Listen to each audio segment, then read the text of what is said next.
Just because I have learned a lot of things, been through a lot of things, doesn't mean that I am not subjected to those same things again.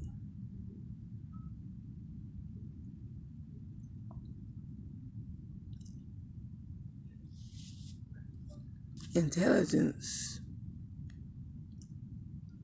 spiritual equity, and moral principles is on a different level from regular day-to-day activities, quote unquote. Or it depends on what each individual is on. What's an individual's fancy? Because I can spend all of my time chasing money to acquire some type of physical desires. Or I can spend my time trying to find out why I make some of the same mistakes, or why am I where I am at today? How must I move forward? So many questions when you're considering forward progress in life. Some people are not religious at all or spiritual at all. Some people are religious and spiritual. So I suppose each person would only apply certain information if they felt it, if it applied to them. For me personally, my life and struggle and journey has been so difficult at times that, and not just because of that, but that my essence is spirit, and that my spirit and soul yearn towards obedience in Christ. However, this does not mean that you will succumb to the opposite. That's why we know that we are in constant warfare spiritually, even if we believe this or not. For how can a person have good intentions and yet within that person there's some sort of impulsiveness or urge to do that, in which is opposite of what one's desire? Paul say, that in which I would do, I do not do, and that in which I would not do, I do, because of the flesh, because of sin in the flesh. So we can look at it from many different ways. However, my condition does not change overnight. However, my condition still seems to be affected at times by influences other than my own thinking or desires or intentions.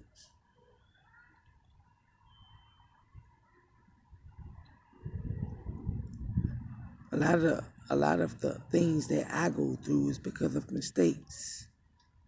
Maybe not being strong enough to stand on certain things. Sometimes I feel like the experience of hardships and trials is necessary in order to cause purity, in order for me to learn more. I don't necessarily have to bump my head in order to learn, but if I had put forth my best effort and still bumped my head, then I would embrace that.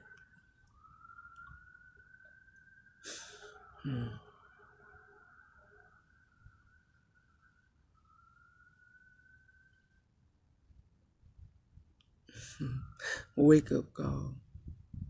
I'm laughing because it's ironic how you got to realize, man, that, my life is a result of my own thinking, even if at that time I am oppressed or depressed. My life is still the result of my own thinking. And I find it more challenging when you are with other people in a family, in a home. Say, for instance, you're in a home with other people. And you may not think so, but a lot of times, I will explain it like this. If you and I are together, and whatever we're worth together. So if you are worth -0 or -0, and I am worth plus 100, or vice versa, what are we worth together? Excuse me. What are we worth together if your account balance is negative and mine is positive. Whatever we have together. What's the subtotal? The subtotal is 0. Because what I have done has affected you because our accounts are joined together. So it is the same as with man and his energy. You go around a person that's always down and somber and hard luck, it's going to rub off on you. When you're dealing with a relationship, when you consider marriage vows, for better or worse, sickness and health. See, because sometimes you can be joined to a person and that person has to go through things. The Bible says if you are saved and that person is not, then don't leave him, perchance that person's soul may be saved. If this is a duty, then you have to stay. Just like Jonah, he had to go to the people of Nineveh. He was scared, he was afraid that they was going to stone him or reject him, and so he ran. He was swallowed by the whale and still had to go and complete his duty. So even if I should run from my duty, even if I should avoid my journey, that doesn't mean that life ain't going to bring me right back around to it, because I cannot go forward until I have accomplished that. It's just like in school, grade levels. You have to pass the FCAT exam and these different exams in order to move forward. It's the same as in life. I speak because I seek and desire to overcome this condition.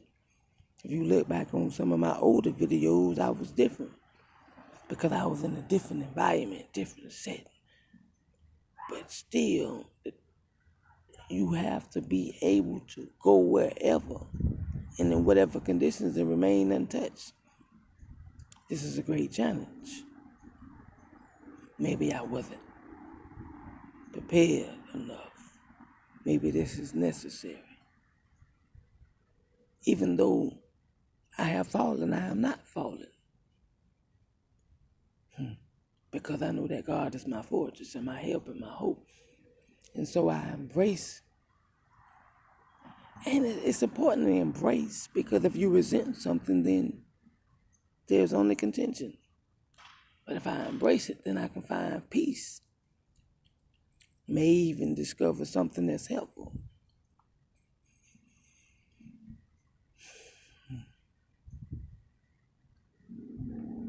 The moral of the story is, I don't care what a person does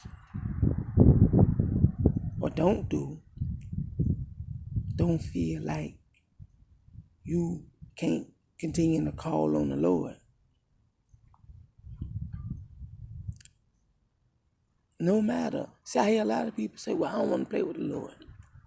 Well, I don't want to play either. I just get weak. I am weak, or I fall, or I make mistakes, or I am tested and I do not pass that particular test. Yet still, I call on Jesus. Yet still, I ask for forgiveness. And that Paul said, it is not I, but Christ who strengthens me. So therefore, I know that I have to continue to seek.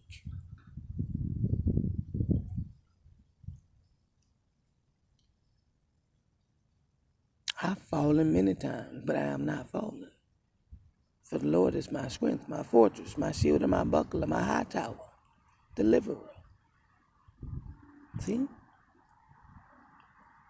And I don't mean to sound as if I'm preaching, because I'm right out here in the jungle. It's just that my spirit understands that I need the Lord in order to overcome this broken condition. Look at the environment. This is the environment of the ghetto. And so when this is your environment, you have to be stronger than the influence of your environment. See? This is where I'm living at. So at the same time, we have to be stronger than the influence of our environment. Sometimes you can be connected to people that don't have the ability or the capacity to desire the same thing that you do. And so in fear, they would try to hold you back, crabs in a bucket. But when you have a duty, or feel it's your duty, to try to enlighten that person, it's the same as when you think about, in a sense, Christ suffered just to show his love for us. He endured many sufferings just to be obedient to God's will. And so when you consider it in this light,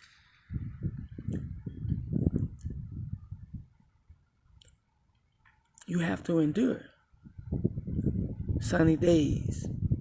Sunny days. People love sunny days, but can you stand the rain? The rain would symbolize as a darkness, hardships, not so good days.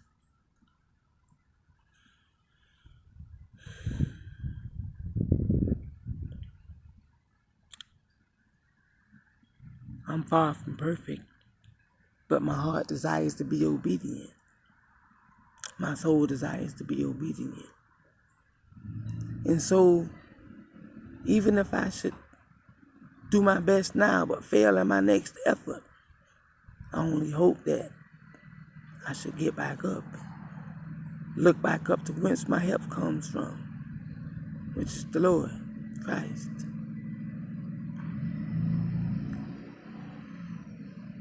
Love is the greatest attribute, yet we are so filled with hate.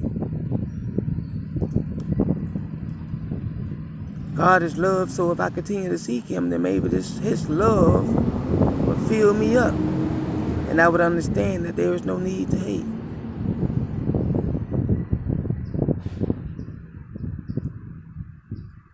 As long as you put forth your best effort,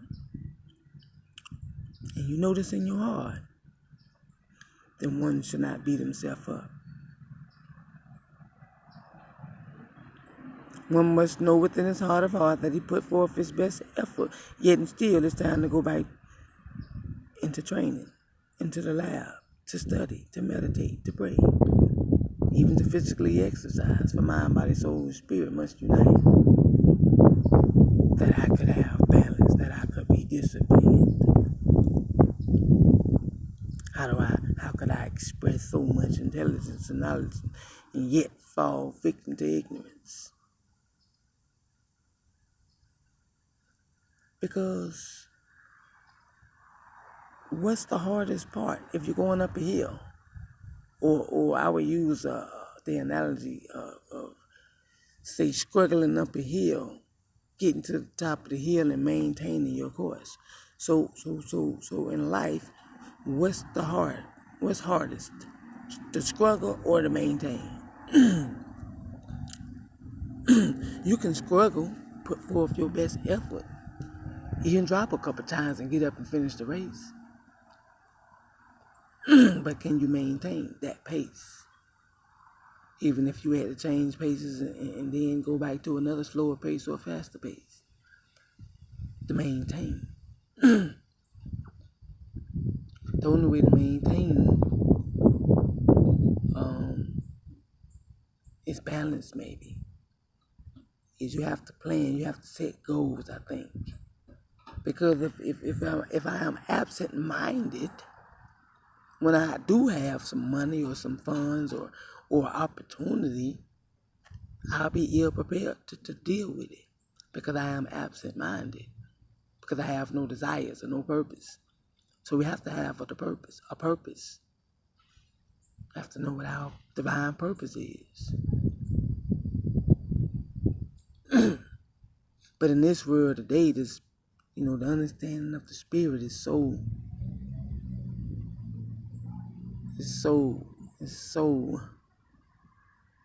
it lacks. It's you don't see it much. And even when you consider people in the church, they don't come out to where the lost souls really are. Even me,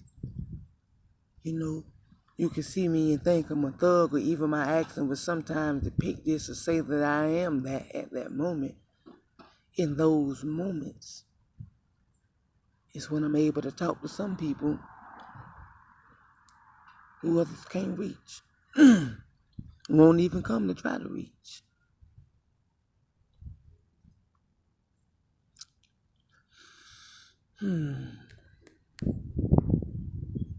So am I really where I was sent to?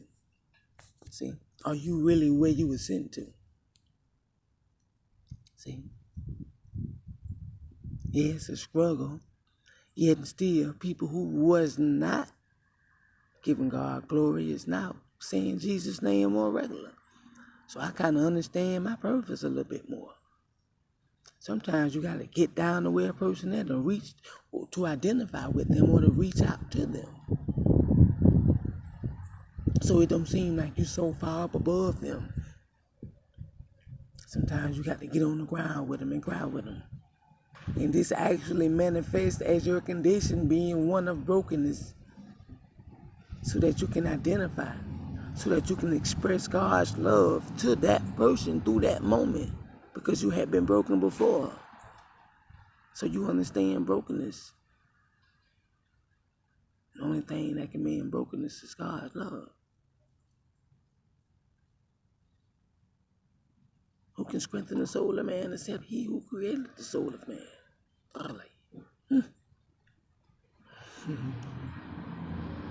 Wake up call. Peace.